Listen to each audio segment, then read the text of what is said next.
Yo, what's up guys? Welcome back to my YouTube channel, FX right here. So welcome back to another video in the Noob Pro series, and this is the episode 6. And in this episode, we're going to be talking about inducements, right? What are inducements, types of inducements, and how to trade inducements. This video is going to be as simple as possible for you to understand what inducements are, how to trade inducements, and the types of inducements that we have. Right, so make sure you watch this video to the end, and most important one, like this video, subscribe to this channel, and share this video to your friends and family. Right, so let's get straight into the video. Right, so what are inducements, right? I think the simple definition I'll give inducement is just like a type of liquidity, or maybe like a form of liquidity that has been created around our pot of interest. But in this case, they are not like all these forms of liquidity. When we're talking about liquidity range, when we're talking about equal highs and lows, when we're talking about trend liquidities, right? Inducement is just like random movement that are actually being caused by a normal candle leg, random movement around our pot of interest, right? What do I mean by random movement around our pot of interest? Let's say, for example, here we have a pot of interest right here, which tends to be a demand zone, right? A demand. Can I pin this? Right. So we have a demand zone right here that tends to be a demand, and we see that the market actually like creates something like a normal break of structure, right? Retrace back to this pot of interest, right? Create a new break of structure, right? Or basically before breaking structures, create a little reaction right here before actually breaking the new structure. You guys are aware that this is a normal candle leg, right? It's a normal candle structure, right? Because this is the whole leg that actually broke the structure. So this one right here being a random reaction, or basically like a random movement around the pot of interest, which is supposed to be at this point right here. This is actually what we call inducement, right? Random reaction of the market around our pot of interest, but doesn't mitigate, right? It will be very near to the pot of interest, but it won't mitigate it, right? Make sure you actually get that, right? It won't mitigate, but it's very near to our pot of interest. So basically that's what we call inducements, right? Random market reactions around our pot of interest, but doesn't mitigate it. So in that case now, where the market wants to retrace back to the demand that broke its structure, which is this one, this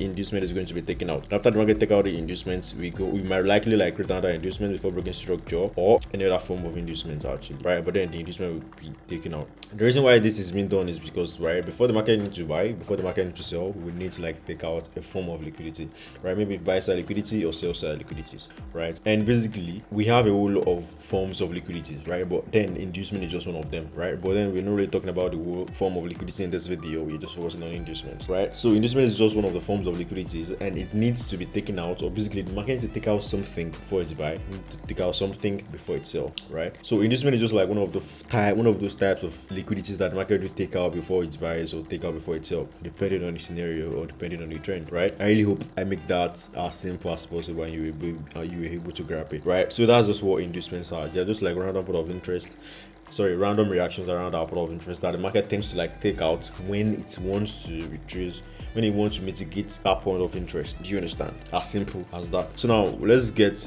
to the second chapter, which is going to be like the types of inducements, right? Okay guys, so in this video we'll be focusing on these two main types of inducements, right? We have this normal inducement, which is the first one, and the engineer liquidity, which is the second one. So let's treat this one first, right? So what is normal form of inducement, right? So a normal form of inducement is just like a very simple and the most popular form of inducement, right? So in this case now we had a demand zone mitigation right here, which is like the previous mitigation. So we had this demand zone being mitigated, and after the mitigation of a demand zone, what do we expect? We expect the market to take out the recent high, which is form a break of structure, right? So on a way of the market forming a break of structure, we had a weird retracement around this pot of interest right here, right? It's actually very near to the pot of interest, but doesn't go back to mitigate the pot of interest, right? So in this case now, this will be a form of inducement when the market comes back to come mitigate this pot of interest, right? So the market breaking this structure right here, we are not going to mitigate this one as a demand. No, we are going to mitigate this one while this low right here will be used as an inducement. Why? Because markets take out any form of liquidity before actually buying. So in this case, it's more of a sell side liquidity. Market take out this low right here as a form of liquidity, mitigate this pot of interest before actually buying. As I said earlier, the market needs to take out any form of liquidity or a form of liquidity before actually buying or selling. So if you want to buy, the market needs to take out the sell side liquidities, and if they want to sell, the market needs to take out the buy side liquidities, right? So market taking out these things, there is a whole lot of forms, right, for these liquidities to be built up, right? So as I said, inducement is just one of them, right? And we're just focusing on inducement today, right? So we had this demand zone mitigation right here, right? On the way of the market mitigating the demand, it mitigates or basically take out this form of inducement right here. This is the most popular form of inducement.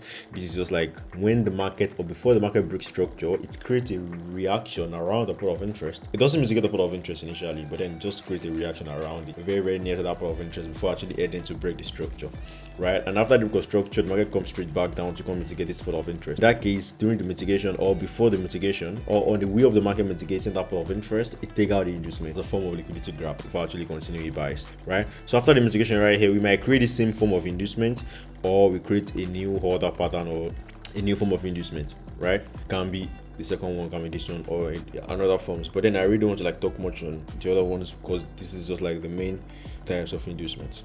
Of course, there are other types of inducement, but really, I mean, I really don't want to make this video too long, right? So I just want to like focus on two for you guys. Okay? So this is how simple it is, right? So it's just like a random reaction around a put of interest, but in this case now, it's just like a random reaction around the put of interest that the market will come back to mitigate later, even before breaking its recent high, make the demand zone valid. I hope you guys get that.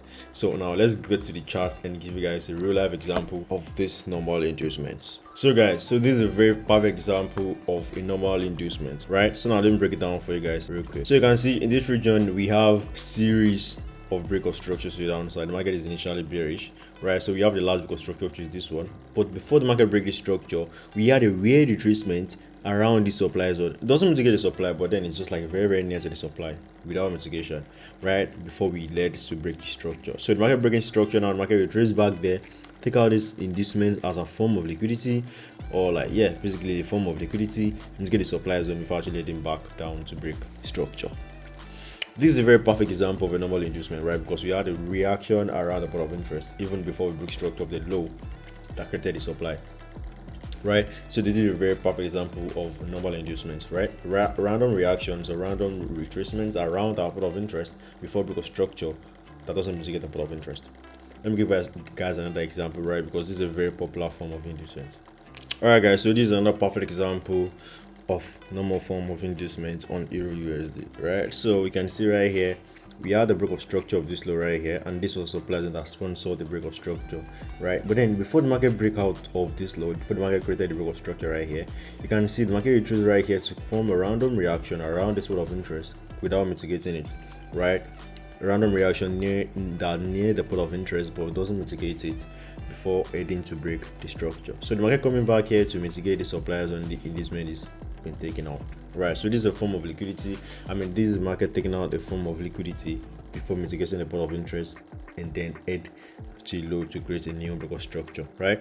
So you can see how simple this is. It's just very simple and straightforward, right? I mean, I don't want to complicate things for you guys, but then this is actually what inducements are. Those random reactions around the put of interest that doesn't mitigate the put of interest. It's just serving as maybe like a fake high or a fake low that will get taken out, right? The reason why a lot of people get these things wrong is because the market taking out, I mean, the market breaking structure right here. I mean, a lot of people might think, I mean, this was the last retracement before the market breaking structure. A lot of people might think this whole thing right here is a supply, right? Of which the market getting there now, the market they may likely sell from that put of interest, and they will definitely like take out the market will take them out as a form of liquidity before actually mitigating the real thing right here, because this high right here will serve as an inducement for the next put of interest, which is this one for the overall drop, right? Or normally the movement of the market to its initial direction.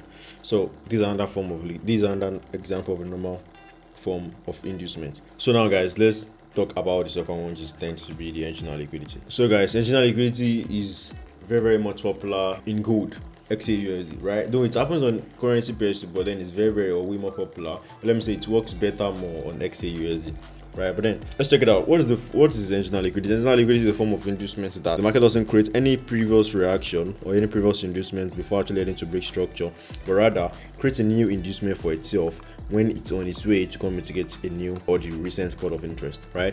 So you can see the previous one that I mentioned, the normal inducement, you can see that the market always creates reactions right here with the inducement before even breaking the structure. But in this case around, it doesn't really have, I mean, the market never created any retracement before the structure, but rather it breaks structure right away, retrace back to the spot of interest, come mitigate it. But on its way to come mitigate the spot of interest, it's created a reaction right here, random reaction right there. So it's come back here to take out this low right here, which tends to be like the inducement or the newly created inducement, and to get this spot of interest, and then boom to the next week of structure, right? So engine liquidity is the form of is the type of inducement that the market creates by itself when it's on its way to go mitigate the pot of interest. This is actually being caused by the market not creating a previous or like not creating a retracement before it broke the structure, right? So it's on its way to come mitigate the demand zone that broke the structure. It's create a new or random reaction around that part of interest, and then later go to take it out by itself before actually moving to it in that direction, maybe buy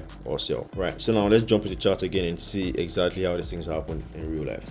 So guys, this is a very perfect example of engine liquidity on GBP USD, right? So initially we had a break of structure right there, and we had this demand zone being the sponsor of this break of structure. So we expect market to come back to this demand zone right here to get the spot of interest, right? But then we created a low right here. For this low, if you can check it very well, it's not really near to the spot of interest. So we really won't call this one an inducement. As I mentioned, inducements are just like random reactions around or very near to the spot of interest. This one is not really near. We need something like around this region right here, or even almost mitigating the spot of interest to make it actually very, very valuable and valid, right? So this is not a valid inducement, but then the market created something better, right? Which is this one right here. So this is a very powerful example of the market creating an engine liquidity.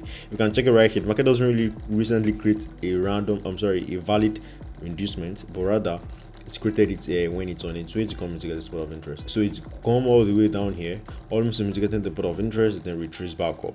And after the retracement back up, it comes back down here again to take out the inducement before actually moving, before mitigating the spot of interest and move to its initial direction.